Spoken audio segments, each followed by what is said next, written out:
नमस्कार साथियों, स्वागत है आपका ज्ञान स्थली गुरुकुल में। यदि आप आगामी भर्ती उत्तर प्रदेश शिक्षक भर्ती की तैयारी कर रहे हैं या आपके परिवार, रिश्तेदार या मित्रों में कोई शिक्षक भर्ती का अभ्यर्थी है तो आज की यह वीडियो आपके लिए बेहद महत्वपूर्ण होने वाली है। इस वीडियो में हम विस्तार से चर्चा करेंगे कि संभावित सिलेबस क्या हो सकता है, किस विषय से कितने प्रश्न और कितने अंक आ सकते हैं, 120 प्रश्नों और 360 अंकों का संभावित परीक्षा पैटर्न क्या रहेगा, नेगेटिव मार्किंग कैसे लागू हो सकती है, किन विषयों पर सबसे अधिक फोकस करना चाहिए और तैयारी सही रणनीति क्या होनी चाहिए। यदि आप चाहते हैं कि शिक्षक भर्ती से जुड़ी कोई भी महत्वपूर्ण जानकारी आपसे न छूटे तो इस वीडियो को अंत तक अवश्य देखें, क्योंकि बीच बीच में ऐसे महत्वपूर्ण बिंदु भी मैं आपको बताऊंगा जो आपकी तैयारी को सही दिशा दे सकते हैं। और यदि आप अभी तक ज्ञान स्थली गुरुकुल चैनल से नहीं जुड़े हैं तो अभी सब्सक्राइब करके बेल आइकन भी दबा दें। हमारे चैनल पर शिक्षक भर्ती से संबंधित सिलेबस, परीक्षा पैटर्न, संभावित प्रश्न, करंट अफेयर्स, रणनीतिक नोट्स और नियमित अपडेट लगातार उपलब्ध कराए जाते हैं ताकि आपकी तैयारी मजबूत हो सके। यह अमर उजाला का लेख है जिसमें सारी चीजें बताई गई हैं। एक एक चीज करके सब पर नजर डालते हैं।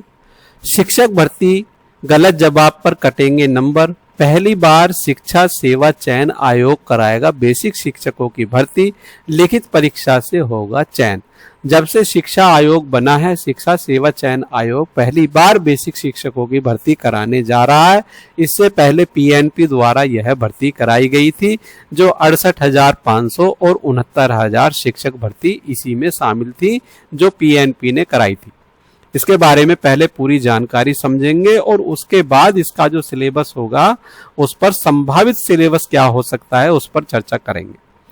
प्राथमिक व उच्च प्राथमिक विद्यालय में शिक्षक भर्ती के लिए होने वाली परीक्षा में अब तुक्केबाजी नहीं चलेगी। गलत जवाब देने पर अंक कटेंगे। पहले नेगेटिव मार्किंग नहीं होती थी, अब नेगेटिव मार्किंग इसमें कर दी गई है, यह भी आपको ध्यान रखना है। हालांकि एकेडमिक मेरिट खत्म करने को लेकर संशय की स्थिति बनी हुई है। इस बार एकेडमिक मेरिट नहीं रहने वाली है, जहां तक ये कंफर्म है। भर्ती का विज्ञापन जारी होने के बाद स्थिति साफ होगी, यहाँ पर यह लिखा हुआ है, लेकिन आगे आपको मिलेगा कि एकेडमिक मेरिट नहीं रहेगी, इस तरह का भी स्पष्ट लिखा हुआ है। आगे, पहली बार उत्तर प्रदेश के परिषदीय बेसिक शिक्षा परिषद विद्यालयों में सहायक अध्यापकों की भर्ती उत्तर प्रदेश शिक्षा सेवा चयन आयोग के माध्यम से कराई जाएगी। आयोग नई व्यवस्था के अनुरूप परीक्षा का विस्तृत पाठ्यक्रम सिलेबस तैयार कर रहा है। सिलेबस किस प्रकार का हो सकता है इसके बाद हम उसी को दिखाएंगे, इसलिए लगातार हमारे साथ बने रहिए, जिसे जल्द ही आधिकारिक वेबसाइट पर जारी किया जाएगा। जो हमने सिलेबस बनाया है उससे आपको पढ़ने का एक आइडिया मिल जाएगा, किस तरह से आपको पढ़ाई करनी है, किस तरह से आपको अपने नोट्स बनाने हैं। देखिए, इस बार शिक्षक भर्ती में नेगेटिव मार्किंग है तो पेपर टफ रहेगा, और पेपर टफ रहेगा तो उसके लिए पूरी रणनीति के साथ आपको अभी से जुड़ना पड़ेगा। और पेपर क्लियर करने के लिए क्या क्या रणनीति होनी चाहिए, इसके लिए हमारे साथ जुड़े रहिए। सारी चीजें हम आपको समय समय पर बताते रहेंगे। अब तक बेसिक शिक्षक भर्ती परीक्षा उत्तर प्रदेश परीक्षा नियामक प्राधिकारी यानी कि पीएनपी के माध्यम से आयोजित की जाती थी। उस व्यवस्था में 150 अंकों की लिखित परीक्षा होती थी और नेगेटिव मार्किंग भी नहीं थी। साथ ही चयन में अभ्यर्थियों के शैक्षिक अंक यानी कि 10वीं, 12वीं, ग्रेजुएशन और बीएड के अंक और सुपर टेट के अंक जोड़कर उनका प्रतिशत जोड़कर सूची तैयार की जाती थी। आयोग की भर्ती संबंधी नई नियमावली के अनुसार अब शैक्षिक अंकों का कोई वेटेज नहीं होगा। अब शैक्षिक अंकों का कोई वेटेज नहीं होगा, केवल लिखित परीक्षा के आधार पर जो आपने अंक प्राप्त किए हैं उसी के आधार पर मूल चयन सूची बनेगी। आयोग को अभी तक बेसिक शिक्षा परिषद की ओर से रिक्त पदों का औपचारिक अधियाचन ऑनलाइन प्राप्त नहीं हुआ है, इसलिए भर्ती प्रक्रिया शुरू नहीं की गई है। साथियों, 97,000 भर्ती आने की संभावना है। 97,000 के आसपास पद रिक्त हैं, बहुत बड़ी भर्ती आने वाली है। आयोग का कहना है कि जैसे ही रिक्तियों का विवरण पोर्टल पर उपलब्ध कराया जाएगा, भर्ती प्रक्रिया आगे बढ़ाई जाएगी। तो यह 97,000 जो रिक्तियां हैं, ये बेसिक, जूनियर, टीजीटी, पीजीटी और हायर एजुकेशन में सबको मिलाकर ये लगभग बनती हैं। सूत्रों के अनुसार बेसिक शिक्षा विभाग के नगर क्षेत्र के विद्यालयों में 11,508 रिक्त पदों के ऑनलाइन अधियाचन अभी लंबित हैं। इसी संभावित बड़ी भर्ती को देखते हुए आयोग पहले ही परीक्षा का पाठ्यक्रम जारी करने की तैयारी में है, ताकि अभ्यर्थियों को परीक्षा की तैयारी के लिए पर्याप्त समय मिल सके और वे नई परीक्षा प्रणाली के अनुरूप अपनी तैयारी शुरू कर सके। इसके साथ साथ यहाँ क्या लिखा है, शिक्षकों की भर्ती में एक समान नियम लागू। शिक्षा सेवा चयन आयोग के सूत्रों के अनुसार सभी प्रकार की शिक्षक भर्ती में एक ही नियम बनाए गए हैं, चाहे वो प्राइमरी है, चाहे वो जूनियर है, चाहे वो आपकी टीजीटी है, पीजीटी है, कोई भी है। अलग अलग नियम नहीं है। अभ्यर्थियों से 120 बहुविकल्पीय प्रश्न पूछे जाएंगे। इनमें से 90 प्रश्न निर्धारित विषयवार पाठ्यक्रम से होंगे और 30 प्रश्न सामान्य ज्ञान से होंगे। इसका हमने सिलेबस बनाया है, इस सिलेबस को हम इसके बाद आपको दिखाने वाले हैं। प्रत्येक प्रश्न 3 अंक का होगा। इस प्रकार लिखित परीक्षा 360 अंक की होगी और इसी आधार पर अंतिम श्रेष्ठता मेरिट सूची तैयार की जाएगी। परीक्षा में प्रत्येक प्रश्न के 4 विकल्प होंगे और गलत उत्तर पर 1 अंक नेगेटिव मार्किंग भी लागू की जाएगी। यानी कि एक प्रश्न आपका 3 अंक का है, यदि आपने उसको गलत कर दिया तो 1 अंक आपका कट जाएगा, यानी कि 1/3 की आपकी नेगेटिव मार्किंग रहने वाली है। यहाँ क्या लिखा है, सुरेंद्र तिवारी सचिव बेसिक शिक्षा परिषद की तरफ से क्या लिखा गया है, इसको पढ़ते हैं। शिक्षक भर्ती में एकेडमिक मेरिट का प्रावधान अभी खत्म नहीं हुआ है। रही बात भर्ती के लिए परीक्षा की, तो 2018 में आई 68,500 और 69,000 दोनों भर्तियां लिखित परीक्षा से हुई थी, जिसे सुपर टेट कहा जाता था। तो अभी एकेडमिक मेरिट का प्रावधान खत्म नहीं हुआ है, लेकिन विज्ञप्ति आने के बाद सारी चीजें क्लियर हो जाएंगी। चयन की प्रक्रिया 120 वस्तुनिष्ठ प्रश्नों के 360 अंकों की लिखित परीक्षा के आधार पर होगी। यह बात प्रशांत कुमार, अध्यक्ष शिक्षा सेवा चयन आयोग ने कही है। भर्ती के नियम तय करने का अधिकार बेसिक शिक्षा परिषद के पास है। हालांकि चयन के लिए परीक्षा से संबंधित जो नियम बनाए गए हैं वे सभी भर्तियों में एक समान लागू होंगे। किसी भर्ती में अलग से नियम लागू नहीं किया जाएगा। ये बात पहले ही क्लियर कर दी गई है, क्योंकि अक्सर देखा गया है शिक्षक भर्ती ज्यादातर कोर्ट कचहरी के चक्करों में ज्यादा पड़ी रहती है। अब आते सीधे सिलेबस की तरफ। इसका सिलेबस हमने किस किस तरह से तैयार किया है, एक नजर उस पर मारते हैं। उत्तर प्रदेश बेसिक शिक्षा विभाग की नई भर्ती 2026 के लिए ये संभावित सिलेबस है साथियों। अभी विज्ञापन आने के बाद सारी चीजें क्लियर हो जाएंगी, लेकिन हाँ, मैं अपने अनुभव के अनुसार आपको बताता हूँ। मैंने 72,825 शिक्षक भर्ती का भी देखा था विज्ञापन, 68,500 का भी देखा विज्ञापन और 69,000 शिक्षक भर्ती का भी विज्ञापन मैंने देखा है।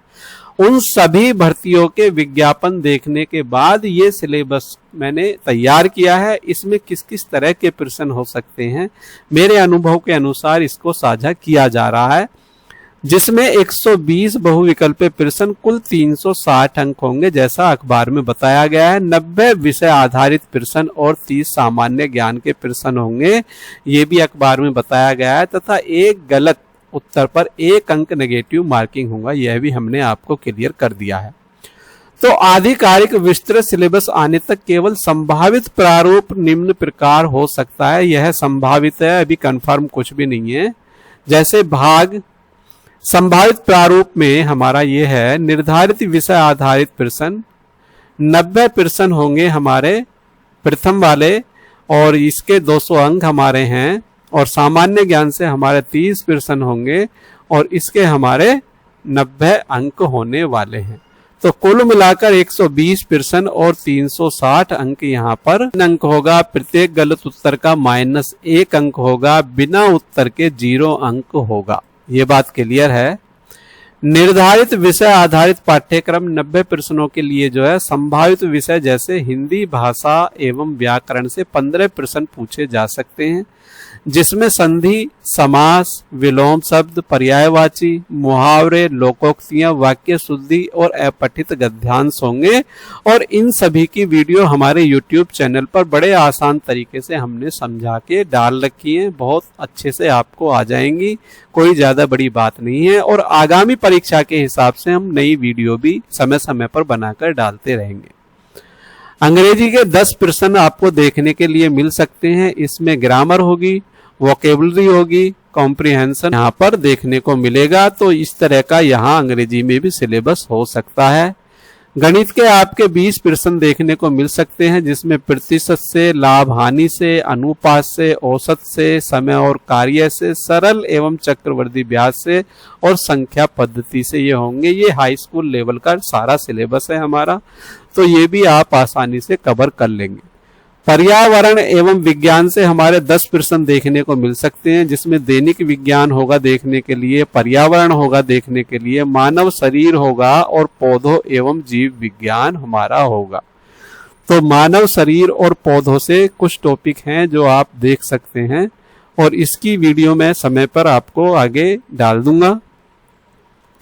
बाल विकास एवं शिक्षा शास्त्र, तो यहां से CDP से हमारे 20 प्रश्न हो सकते हैं, जैसे सीखने का सिद्धांत, बाल मनोविज्ञान, समावेशी शिक्षा, मूल्यांकन और शिक्षण विधियां यहां आपको देखने के लिए मिलेंगी।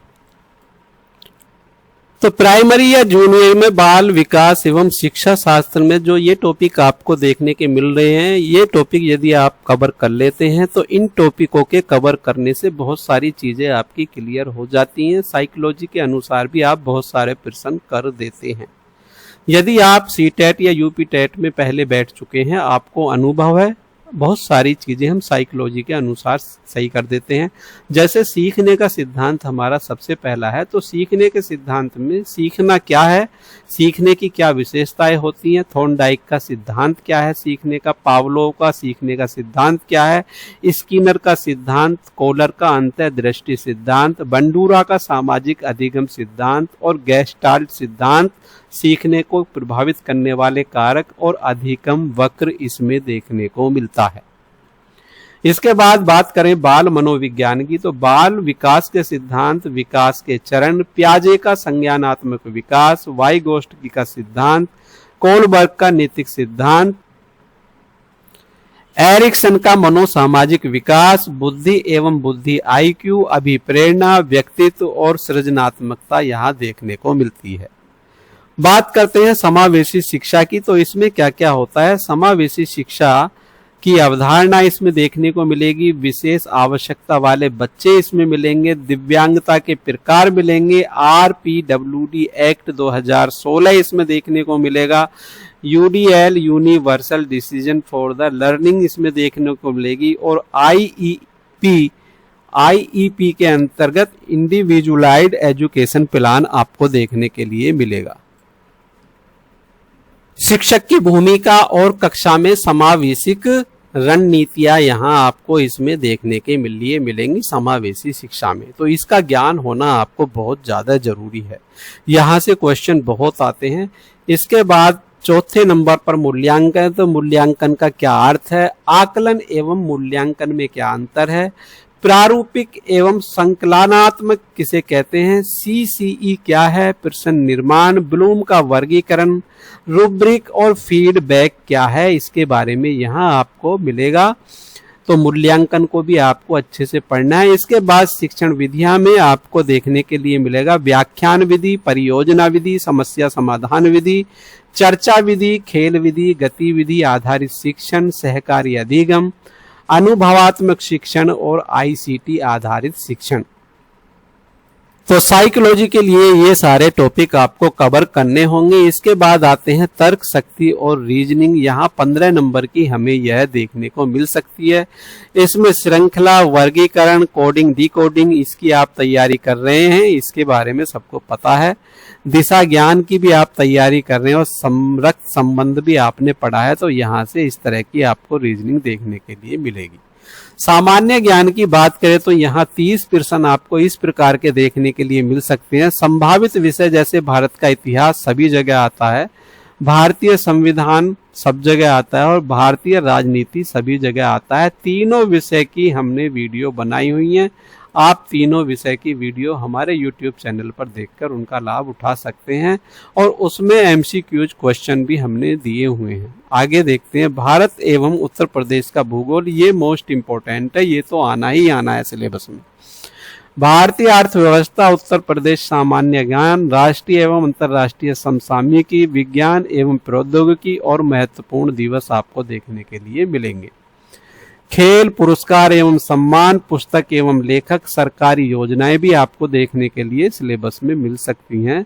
तो संभावित प्रश्नों का जो वितरण है वो हिंदी से 15, अंग्रेजी से 10, गणित से 20 और आगे विज्ञान पर्यावरण से 10, बाल विकास एवं शिक्षा शास्त्र से 20 प्रश्न आपको देखने के लिए मिल सकते हैं। रीजनिंग से 15 और सामान्य ज्ञान से आपको 30 प्रश्न देखने के लिए मिलेंगे। इस हिसाब से कुल 120 प्रश्न आपको देखने के लिए मिलेंगे।